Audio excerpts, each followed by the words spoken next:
I had lived for 35 years without ever imagining that a simple family dinner could shatter everything I believed about love, loyalty, and blood. It started like any other fall evening in Portland. The air outside the house was crisp, tinged with smoke from nearby chimneys. Through the frosted window panes of my parents' home, the soft flicker of candlelight danced across the dining table. The antique chandelier cast golden halos over each dish. Roasted vegetables, beef stew simmering in its own rich juices, a freshly baked loaf of sourdough steaming gently on the breadboard. It looked like a postcard of warmth and reunion. But what I didn't know then, as I stepped through that front door, was that everything had already been staged. The food, the smiles, the timing, all of it was a beautifully orchestrated trap. 2 weeks earlier, my mother had called me out of the blue. "Claire," she said, her voice dripping with an unfamiliar softness, "you should come home for dinner. It's been too long. The whole family will be there." The whole family. I hadn't heard those words in over a decade. At first, I hesitated. I was used to her conditional affection, the way she only ever called when something needed fixing. A roof leak, a tuition bill, a tax notice they'd ignored. Still, a small part of me clung to the idea that maybe, just maybe, this time would be different. That they actually missed me, the daughter who had moved away, built a life in Seattle, and tried her best to maintain peace even from miles away. So I packed my overnight bag, left behind my back-to-back meetings, and drove 3 hours south to the city I used to call home. The front door opened before I could knock. My mother pulled me into a tight hug, perfumed and polished, smiling as if nothing had ever been broken between us. My father hovered behind her, nodding stiffly. The smell of stew wafted from the kitchen. I set my bag down, took off my coat, and followed her into the dining room where everything and everyone was already waiting. Ethan, my younger brother, was lounging at the head of the table like he owned the place, his hair still messy in net. I just woke up at noon, wearing a hoodie with some tech startup logo he probably didn't work for. Jasmine, our youngest sibling, sat beside him twirling a strand of her perfectly highlighted hair. Her nails were manicured. Her phone never left her hand. We exchanged shallow greetings. I smiled, trying to ignore the sense of unease curling in my stomach. Dinner began with clinking silverware and small talk about nothing. I picked at my stew, nodded along to Jasmine's monologue about an upcoming influencer retreat in Miami, and pretended not to notice the smirk playing on Ethan's lips every time he looked at me. Then, without warning, Ethan leaned back in his chair and said almost casually, "So, just to avoid any awkwardness later, Mom and Dad want you to know now. They finalized the will." I froze mid-bite. He glanced at Jasmine, who flashed a gleaming smile, then back at me. "The house, the Crater Lake cabin, everything. It's all going to us." I blinked. "What?" My mother set down her spoon and sighed like this was something I should have seen coming. "Claire, your father and I thought it was best to be transparent. We made the decision together." I turned to my father. He didn't speak. He didn't even look at me. Just kept his eyes on the glass of red wine in front of him. A hollow silence stretched across the table. The clink of Jasmine's spoon tapping porcelain was the only sound. Finally, Ethan broke it. "It's not personal. You're successful.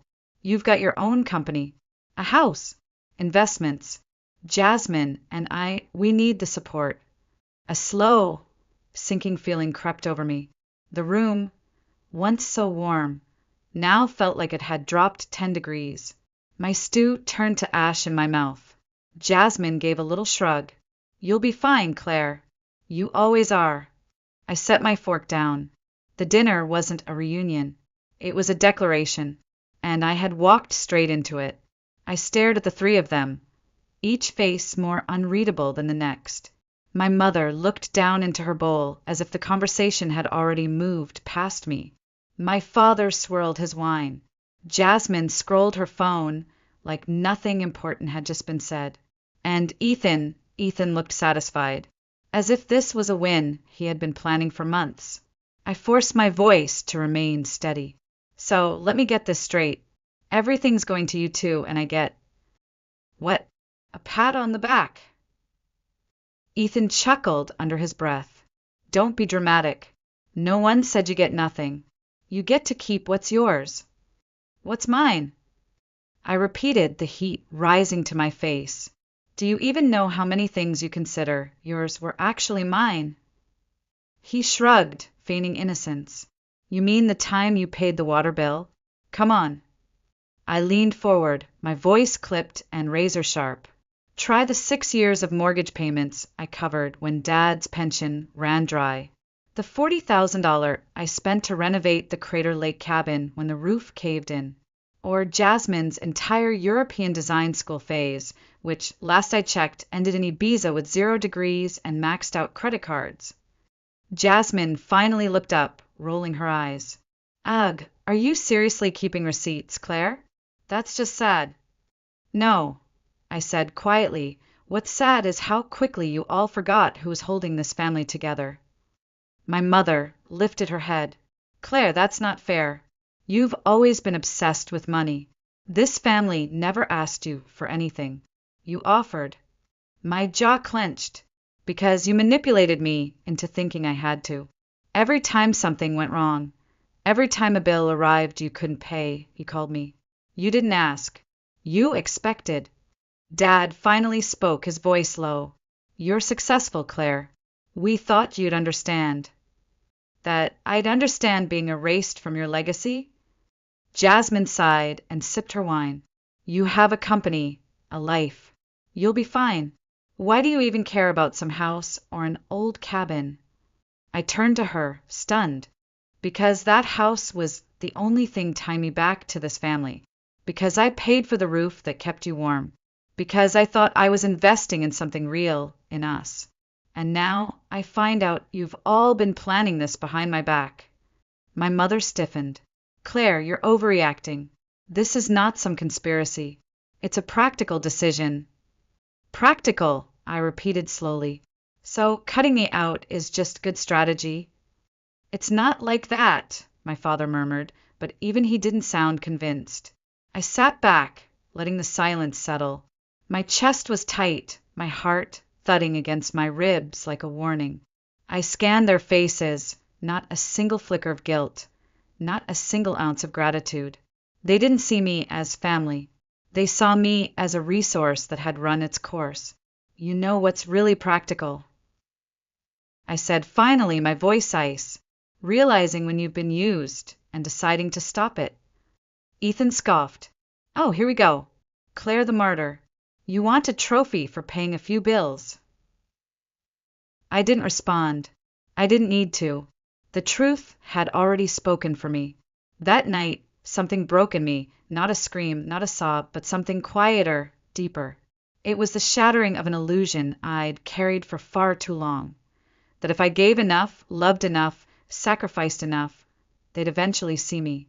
But they never had. They never would. I didn't wait for dessert.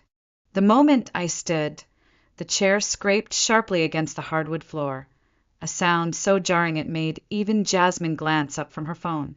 I gathered my purse slowly, deliberately, giving each second the weight it deserved. I've heard enough, I said, my voice cold, devoid of the emotion that had been bubbling under my skin. I'm done. My mother blinked, confused for half a second. What did you just say? I looked her dead in the eye. I said I'm done. With all of you. Ethan leaned back in his chair, arms crossed, smug. What? You're cutting off the family over a will. Grow up, Claire. I didn't even blink. Yes. And you'll understand exactly what that means very soon. I turned on my heel. My mother's voice snapped like a whip behind me. Claire, what the hell are you doing? You can't just walk out over a little disagreement. I stopped at the threshold, my hand resting on the doorknob, and turned to face her one last time. A little disagreement, I said, quietly, the words slicing through the room. This isn't a disagreement. This is betrayal. And then I walked out. The night air hit me like a slap, sharp and freezing. I didn't cry. I didn't shake. I just walked straight to my car, started the engine, and pulled out of that driveway like I would never return. Because I wouldn't. Not this time. The drive back to Seattle felt longer than usual. The highway was almost empty, but my thoughts weren't. I kept seeing their faces, my mother's hardened stare, my father's silence, Jasmine's smirk, Ethan's smug grin. And underneath it all, I felt something unraveling inside me. Not pain, not regret, just exhaustion. By the time I got home, it was nearly 1 a.m. I kicked off my shoes, dropped my bag on the couch, and went straight to the kitchen. I poured myself a glass of wine and opened my banking app. $1,500 every month, the mortgage on the Portland house. $600 utilities, maintenance, phone bills. Then the extras, holidays, emergencies, tuition, renovations. It added up. I scrolled through the auto-pay section like I was sifting through a museum of bad decisions. And then I started hitting cancel. One by one. Mortgage, cancel. Utilities, cancel. Jasmine's school fund, still open, still empty, cancel. Ethan's startup loan, cancel. Emergency account linked to their names, cancel. With every tap, it felt like I was cutting a cord that had been strangling me for years. And when the final confirmation popped up, successfully canceled, I exhaled. I didn't cry. I didn't smile. But for the first time in a long time, I felt light. The next morning, the phone started ringing. The screen lit up with the name I knew would appear first. Mom. I watched it buzz. I didn't answer. Second call. Third. Voicemail pinged. Then came a string of texts. MOM Claire. I can't believe you did this. MOM. Do you have any idea how much the house is struggling? MOM. Don't be so selfish. Family is supposed to help each other. MOM. Call me back. I put the phone down, sipped my coffee, and stared out the window.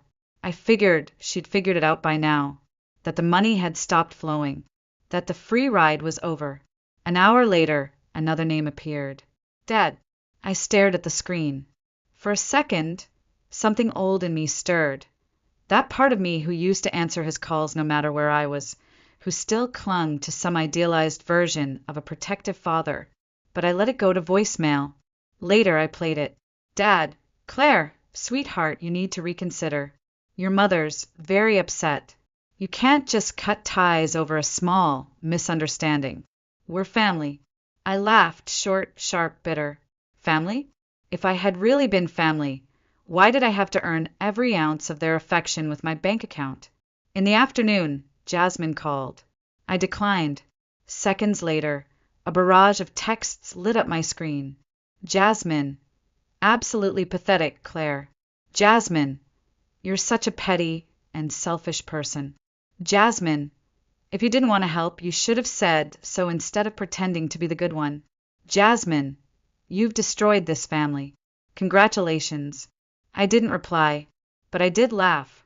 A dry, humorless sound that didn't come from amusement. It came from disbelief. They really thought I was the one in the wrong. By the time Ethan's name flashed on my screen, I was ready. I stared at the phone as it rang, hand hovering above the screen. I almost didn't answer, but something in me, something old and sharp, wanted to hear what he had to say. I picked up. Ethan, I said flatly, what the hell do you think you're doing? His voice was already raised, hostile from the first breath. Taking back what's mine, I replied calm.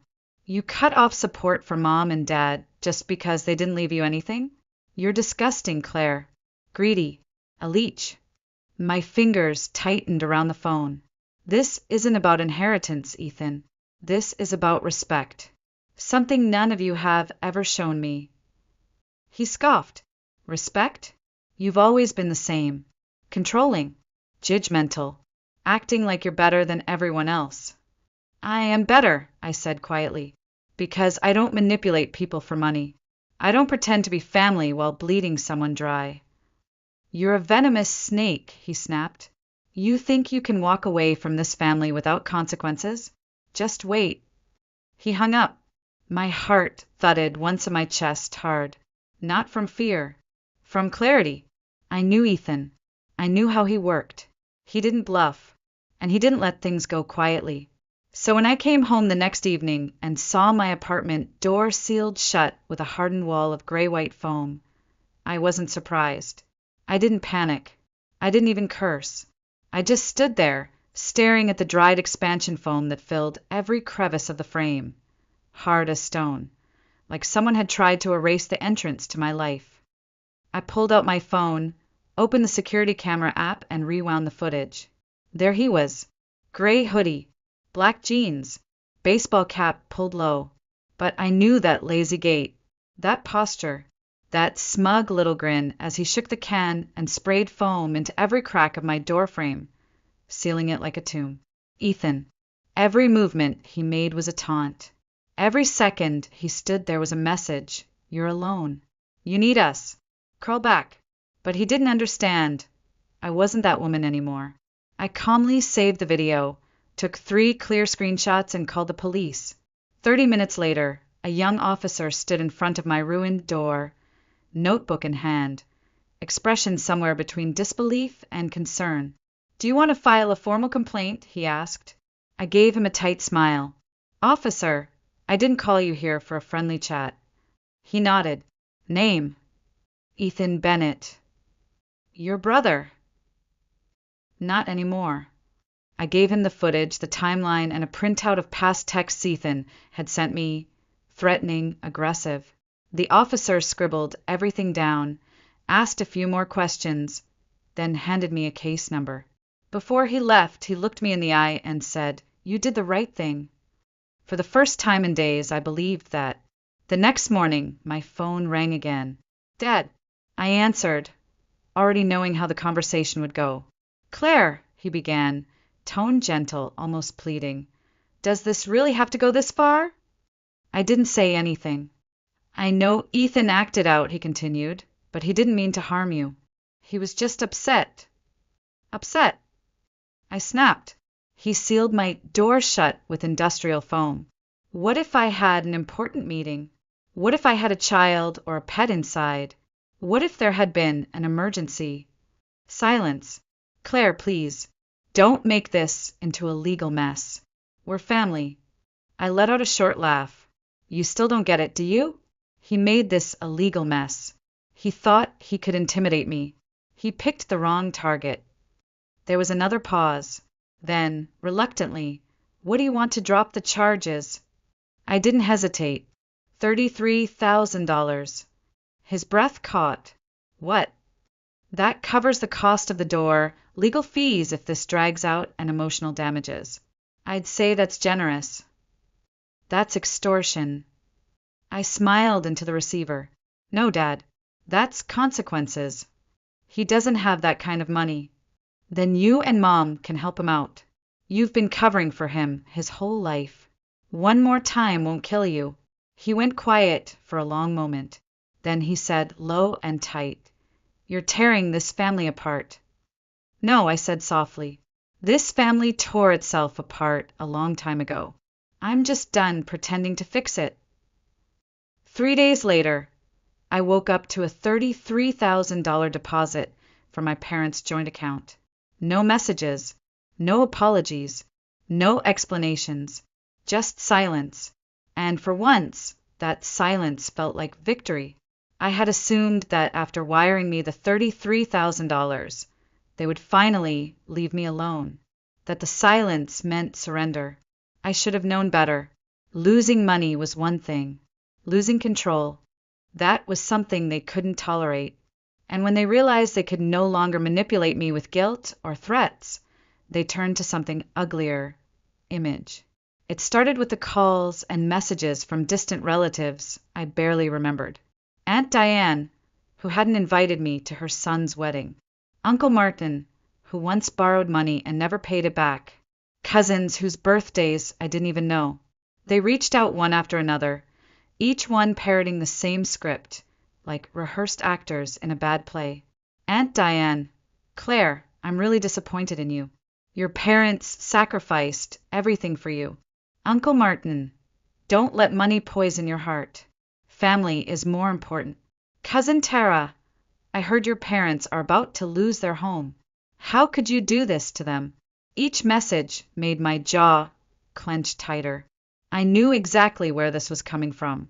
My mother, always the master of dramatic narratives, had rewritten the story, cast herself as the grieving matriarch abandoned by her ungrateful, heartless daughter. In her version, I was the villain, the traitor, the one who turned her back when they were most vulnerable. It was all lies. They weren't losing their home. The mortgage was current because I had paid it for the last 6 years. They weren't struggling to survive. They were just struggling to adjust to a life without my wallet attached. But my mother wasn't trying to win me back. She was trying to destroy any sympathy I might have earned. She couldn't win against me with facts, so she weaponized shame. And for a moment, I almost let it slide. But then I looked at the messages again. The judgment, the false pity, the smug righteousness of people who didn't know a damn thing. And I realized something. I didn't need their love anymore. I needed the truth to be louder than their lies. So I opened my laptop, logged into Facebook, a place I rarely posted anything, and began to write. Not out of spite, not for revenge, but because for once in my life I was done being quiet. I tried to be a good daughter, but they never truly loved me. For over 10 years, I paid hundreds of thousands of dollars to support my parents, covering their mortgage, utilities, even my siblings' tuition and living expenses. I never asked for anything in return. When my parents finalized their will, they left everything, their home, their vacation cabin, every asset, to my siblings. Their reason? You have your own life. They need more help. When I protested, they called me selfish. When I stopped paying their bills, they called me a traitor.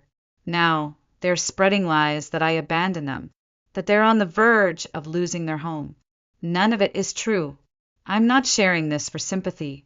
I'm sharing this for anyone who's been used by their own family and made to feel guilty for setting boundaries. You do not have to keep suffering to prove your loyalty. Refusing to be used is not betrayal. And sometimes the people who share your blood are the ones who bleed you dry. I've walked away, and for the first time in my life I have no regrets. I hit post. I didn't expect what came next. Within an hour, the post had hundreds of shares. By the end of the day, it had gone viral. My inbox flooded. Some messages were filled with anger. Strangers calling me bitter, entitled, selfish. But many more were filled with solidarity. People who said they saw themselves in my story. People who whispered, "Thank you. I thought I was alone." 3 hours later, my mother called. I picked up calmly. "What the hell are you doing?" she snapped. I didn't raise my voice. Telling the truth. "You're destroying this family's reputation." "No," I said. "You did that the moment you turned me into the villain to protect your lies." She was silent for a beat. "You'll regret this." I smiled, slow and cold. "No, Mom, you will." And then for the last time I hung up. And this time I didn't feel broken. I felt free. 3 months passed. Not a single text. Not a single call. Not even a stray email from a relative trying to rebuild the bridge. After the Facebook post, I had blocked every number that mattered. And for the first time in over a decade, my world was silent, not in the lonely kind of way, but in the way a room feels after a storm finally passes. The space I used to fill with obligation and guilt now belonged to me. It was strange at first. The freedom, the absence of chaos. I didn't know what to do with it. For years, my identity had been tangled in everyone else's survival.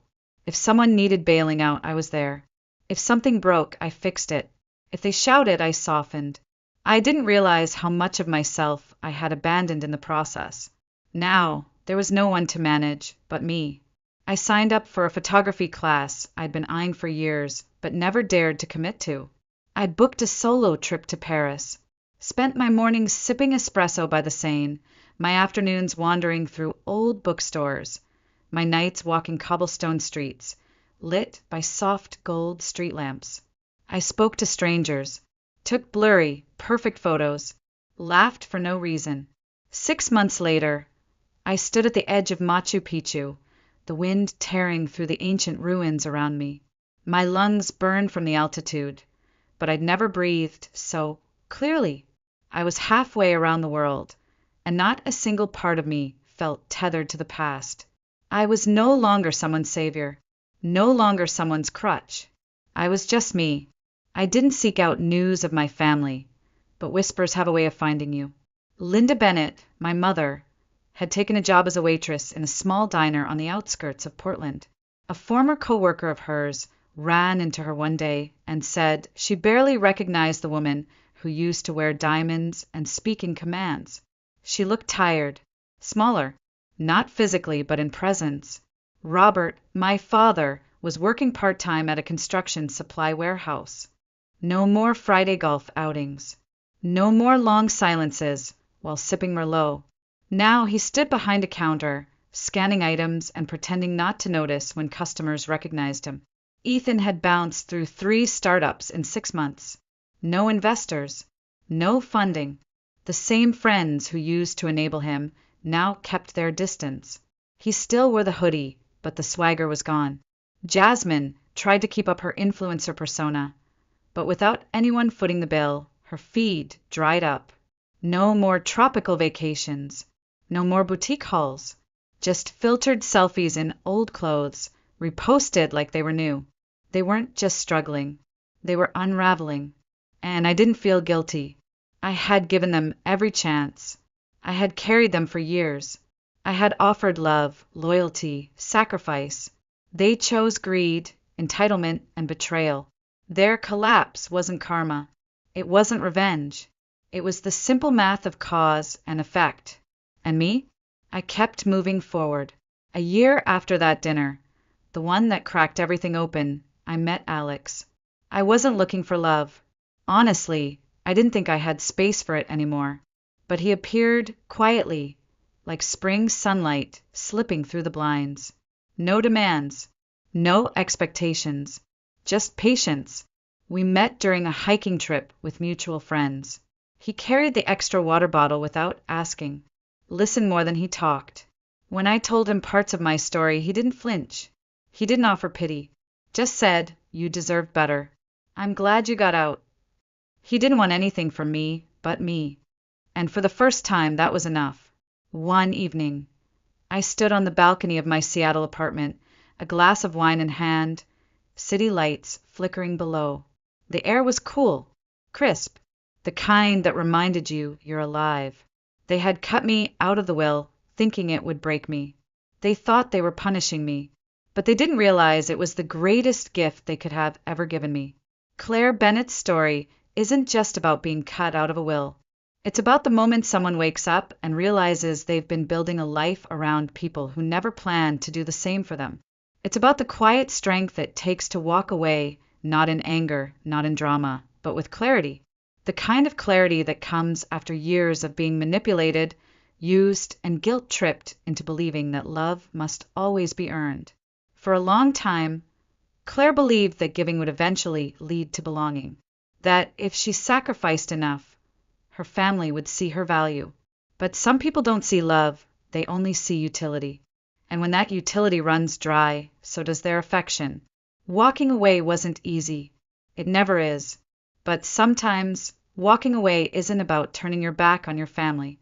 It's about turning toward yourself for the very first time. Her story reminds us of something we all need to hear. You don't owe your life to people who treat your love like currency. You don't need to stay small to keep others comfortable.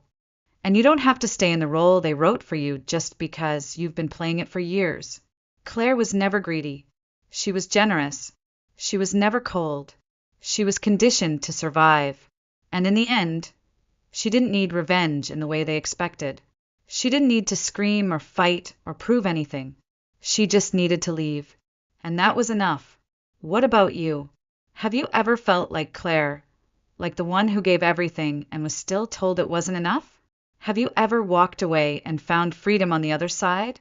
Tell us in the comments. Your story matters, and you are not alone.